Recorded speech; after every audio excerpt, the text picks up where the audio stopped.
मेरे पीछे आपको यहाँ पर चक्रव्यूह दिख रहा होगा और चक्रव्यूह बहुत ज़्यादा सुंदर बना रखा है और अभी अपनी शक्ति को दिखा रहे हैं, हाहाकार मचा रहे हैं। पहाड़ की दिशा और दशा दोनों बदल गई, तो वो इशू मुझे लग रहा है कि इसका ऑयल कहीं से लीक हो रहा है। अभी मैं पहुँच चुका हूँ पांडव चौक में। जैसे यहाँ भी बता देते हैं लोग और फोन पे आ जाती है ना जो। Good morning everyone. तो आज की वीडियो की शुरुआत हो रही है पहाड़ के इस खूबसूरत नज़ारे के साथ। आजकल काफ़ी दिनों बाद पहाड़ की दिशा और दशा दोनों बदल गई। आज देखिए मौसम पूरा पैक हो गया और ठंडी ठंडी हवा चलने लग गई। इसका मतलब है कि जल्द ही बारिश होगी और जल्द ही दोबारा बर्फ़बारी देखने को मिलेगी। एक बार पहले भी बर्फ़बारी हुई, उस दौरान मैं देहरादून में था, इसीलिए आपको दिखा नहीं पाया। तो चलिए वीडियो की शुरुआत करते हैं। नमस्ते इंटरनेट, दिस इज दोस्तों की आप देख रहे हैं नमस्ते पहाड़, नमस्ते फ्रॉम पहाड़ों की इन खूबसूरत हसीन वादियों से। तो सर्दियों का महीना चल रहा है, पहाड़ के गांव में पांडव नृत्य का आयोजन होता है, पांडव लीलाओं का आयोजन होता है। आपने पिछला वाला वीडियो देखा होगा, हम लोग बगल के गांव केड़ा गए थे रात को कौथिक देखने के लिए। तो आज वहां पर चक्रव्यूह भेदन लीला है, यानी कि जो चक्रव्यूह हुआ था महाभारत के टाइम में, उसको प्ले करके दिखाया जाएगा कि कैसे कैसे हुआ था और साथ ही पांडव देवताओं का कौथिक होगा। तो चलिए, सारे गाँव के लोग जा रहे हैं, अगल बगल के गाँव के लोग जा रहे हैं, तो वीडियो में बने रहेगा। आज मैं आपको चक्रव्यूह दिखाने वाला हूँ पहाड़ के गाँव में किस तरीके से परफॉर्म किया जाता है। तो अगर आपको हमारी वीडियो अच्छी लगती है, वीडियो को लाइक जरूर करना और चैनल नमस्ते पहाड़ को सब्सक्राइब जरूर करना और अपना विचार कमेंट में जरूर लिखना और पांडव देवताओं की जय कमेंट में जरूर लिखना। वैसे एक रास्ता इधर से भी जाता है जहां से हम लोग रात को गए थे, पर आज हम रोड के थ्रू जाएंगे।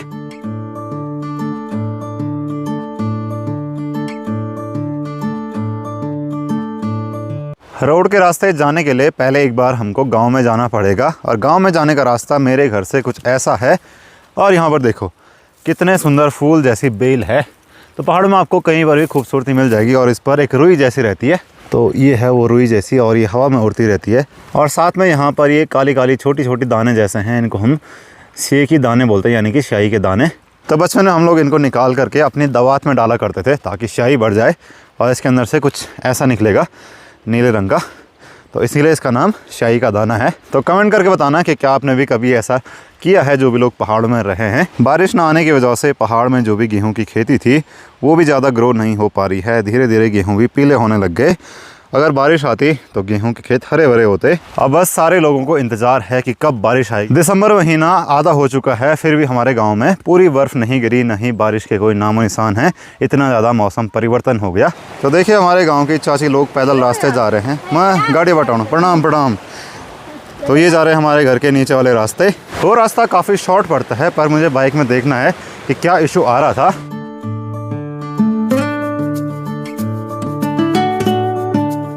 अभी मैं पहुंच गया अपने गांव में और गांव के ज़्यादातर लोग भी वहीं गए होंगे या फिर जंगल गए होंगे या फिर सूखी घास लेने के लिए गए होंगे। तो ये है हमारे गांव का धारा और ऐसा कुछ दिखता है हमारा गांव। तो हमारे गांव का नाम है किंजानी, जहां से मैं आपके लिए वीडियो बना रहा हूं। और गांव में देखिए आजकल संतरे भी पकने लग गए, पूरे पेड़ जो है वो लबालब भरे हुए हैं। कुछ दिन पहले बर्फ़बारी हुई थी, उसकी वजह से सामने चोटियों पर थोड़ी बहुत बर्फ़ दिख रही है, नहीं तो वहाँ की बर्फ़ भी पिघल गई थी और चोटियाँ बिल्कुल खाली हो गई थी।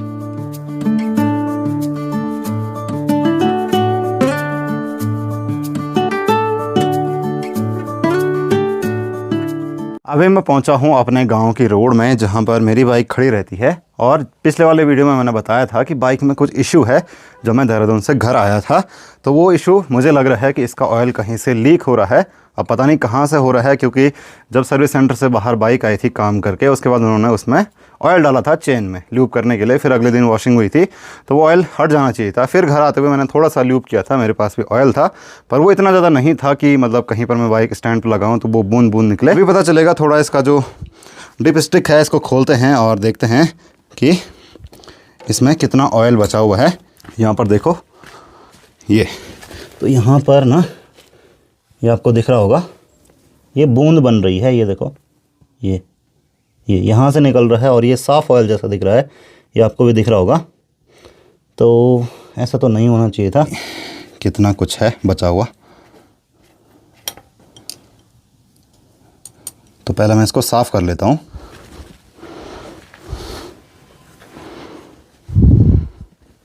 तो चलिए, ये जो स्टिक है इसको मैंने साफ़ कर दिया और इसको लगाते हैं और देखेंगे कि कितना ऑयल बचा हुआ है। तो ये लगा दिया पूरा और इसको खोलेंगे, क्योंकि अभी बाइक जो है स्टार्ट नहीं हुई है, तो इंजन का ऑयल जो है वो नीचे ही जमा हो रखा होगा। ये तो ऑयल जो है वो थोड़ा सा तो कम है, ये आपको मैं दिखा देता हूँ, ये है।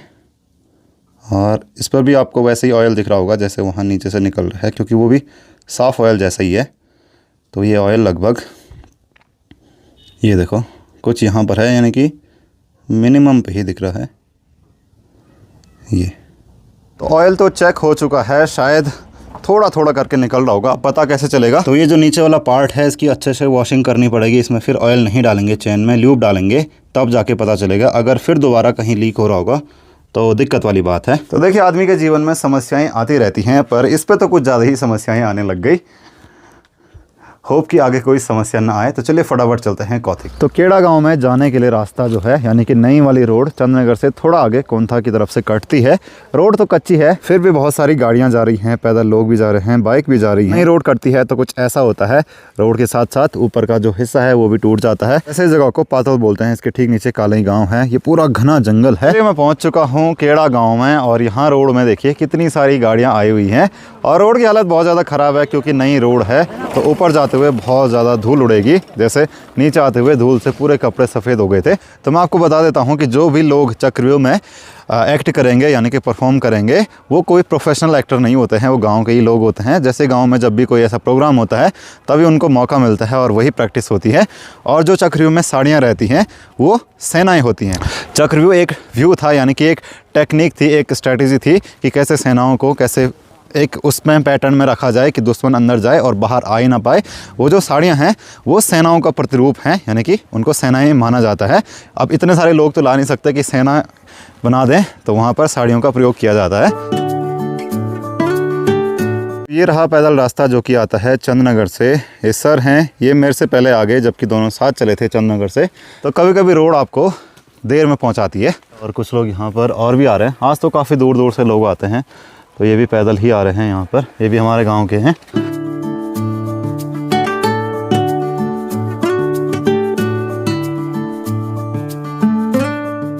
तो ऐसा कुछ दिखता है केड़ा गांव, बड़ा प्यारा है। मुल्ला केड़ा, और ठीक उसके ऊपर चंद्रनगर है, हमारे बगल का गांव है। मेरे घर से अगर मैं पैदल आता तो 10 मिनट में पहुंच जाता, पर मैं आया गाड़ी के ज़रिए। और इधर गांव के लोग भी हैं। हेलो, अभी मैं पहुंच चुका हूं पांडव चौक में, और यहां पर जिनकी सफ़ेद पोशाक पहनी है वो पांडव पशवा हैं, और बाकी जिन्होंने मुकुट लगा रखा है वो आज के वो पांडव हैं, यानी कि वो एक्टर हैं जो चक्रव्यूह में पांडव लीला परफॉर्म करेंगे। तो ये चक्रव्यूह वाले खेत में तब जाएंगे जब पांडव पशवा जाएंगे, जब वहाँ पर सारी तैयारियाँ हो जाएंगी। फ़िलहाल ये लोग यहाँ पर हैं। कैसे हो आप लोग? बहुत अच्छे लग रहे हो आप लोग। तो कुछ ही देर में चक्रव्यूह लीला जो है वो शुरू होने वाली है। जब हमारे गांव में पांडव लीला हुई थी, चक्रव्यूह का दिन था, तो उस दिन आदमी बहुत ज़्यादा खुश रहता है, बहुत ज़्यादा एक्साइटेड रहता है। और उस दिन परफॉर्म करना मतलब बहुत बड़ी बात होती है। जो लोग पांडव बने हैं वो बहुत क्या बोलते हैं, भाग्यशाली हैं जो उनको परफॉर्म करने का मौका मिला। और मैं आपको पांडव देवताओं के बाण दिखा देता हूँ। यहाँ पर जितने भी आपको बाण दिख रहे हैं, ये उन्हीं बाणों के प्रतीक हैं जो महाभारत में उनके हाथों में रहते थे।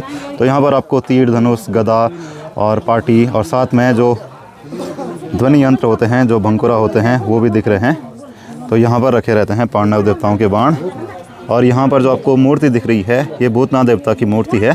तो ये हमारे ढोल वादक हैं, और इनके गले में आप ढोल दमाऊँ देख रहे होंगे। ढोल दमाऊँ की थाप पर ही पांडव देवता अवतरित होते हैं और अपना नृत्य प्रदर्शित करते हैं। तो ये ढोल वादक हमारे गाँव में भी थे, यानी कि हमारे गाँव के जो पांडव देवता हैं वो यही ढोल वादक नचाते हैं, और यहाँ पर भी यही ढोल वादक हैं।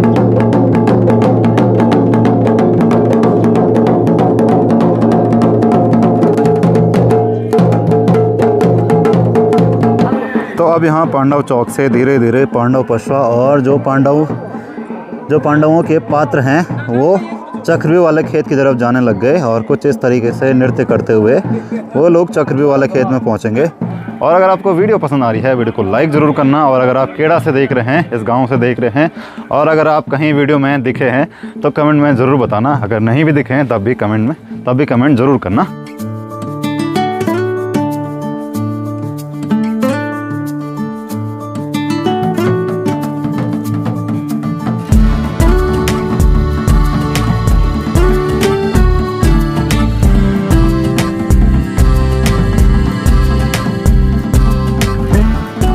चलिए, तो मैं खेत में पहुंच चुका हूं। यहाँ पर आपको दूर दूर तक लोग ही लोग दिख रहे होंगे और कुछ दुकानें भी हैं यहाँ पर। और मैं आपको कौरव दिखा देता हूँ। तो कौरव इस नीचे वाले खेत में अभी यहाँ से चक्रव्यूह की तरफ आएंगे। तो मेरे पीछे आपको यहाँ पर चक्रव्यूह दिख रहा होगा और चक्रव्यूह बहुत ज़्यादा सुंदर बना रखा है। और चक्रव्यूह के अंदर जो कौरव महारथी हैं, जो भी 7 महारथी चक्रव्यूह में थे जिन्होंने छल से अभिमन्यु का वध किया, तो वो अंदर एंटर कर चुके हैं, प्रवेश कर चुके हैं और अब ये अपनी शक्ति को दिखा रहे हैं, हाहाकार मचा रहे हैं। तो कुछ इस तरीके से यहाँ पर इसको दिखाया जाता है। यहाँ पर आपको 7 द्वार दिखेंगे। जो ये आपको छतरी दिख रही है, वहाँ पर एक महारथी होगा। सबसे पहले जयद्रथ होंगे, जहाँ प्रवेश द्वार है वो रहा ऊपर की साइड। और देखो कितने सारे लोग आ गए हैं, यहाँ से लेकर के पूरे जितने भी खेत हैं सब भरे हुए हैं। लोग घरों के छतों में बैठे हुए हैं, पूरे वहाँ तक लोग ही लोग दिख रहे हैं।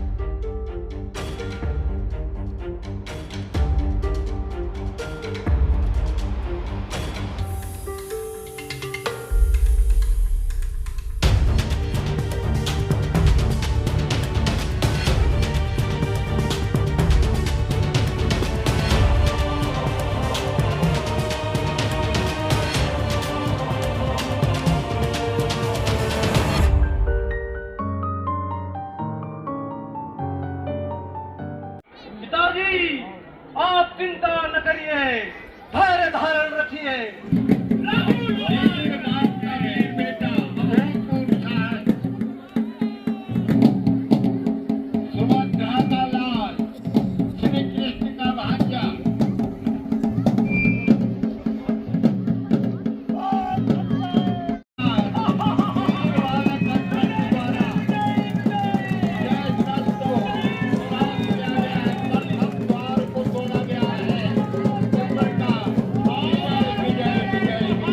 तो अभी यहाँ पर वीर अभिमन्यु ने जो चक्रव्यूह है उसका पहला द्वार विजय कर दिया है, यानी कि जयद्रथ को हरा दिया और चक्रव्यूह के अंदर प्रवेश कर चुके हैं वीर अभिमन्यु। अभी तो 7 द्वार बाकी हैं। धीरे धीरे यहाँ पर लोगों की भीड़ बढ़ रही है। काफ़ी सारे लोग आ गए हैं यहाँ पर चक्रव्यूह देखने के लिए। जहाँ जहाँ तक घर हैं, यहाँ तक देखो लोग छतों में बैठ के चक्रव्यूह लीला देख रहे हैं।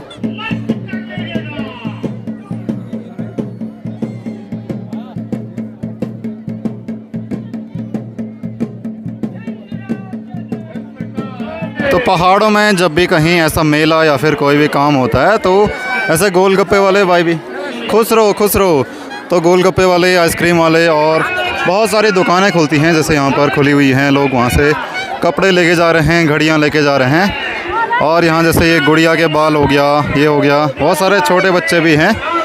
हर खेत में आपको दुकान मिलेगी। और इस नीचे वाले खेत में चक्रव्यूह वेदन लीला हो रही है।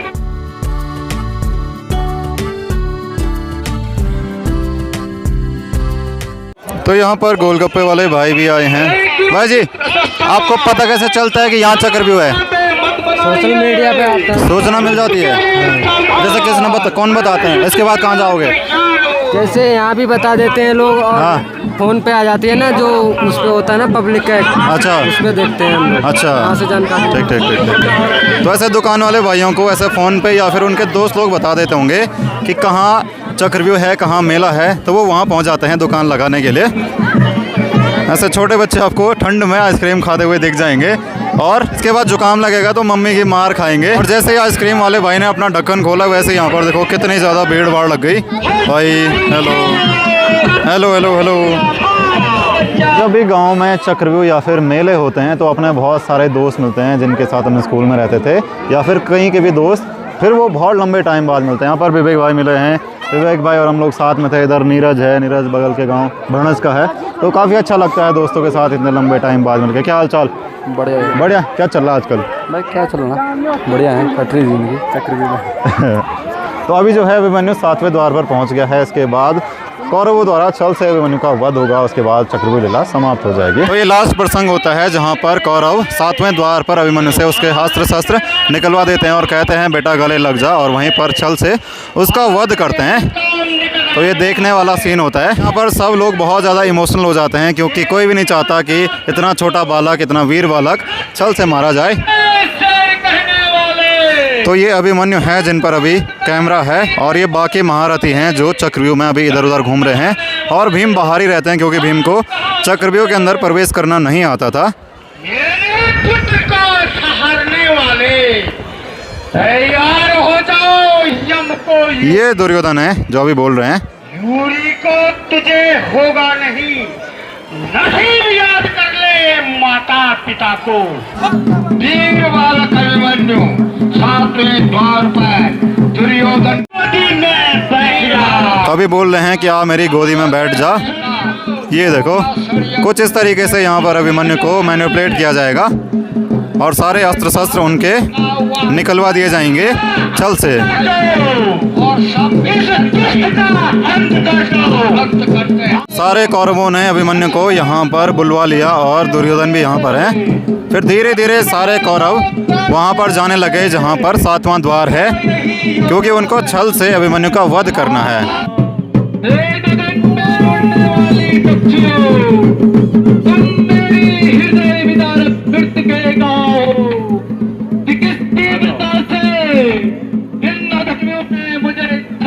के मारा है। हाय जय पिताश्री, हाय प्यारी उत्तरा। मैं कभी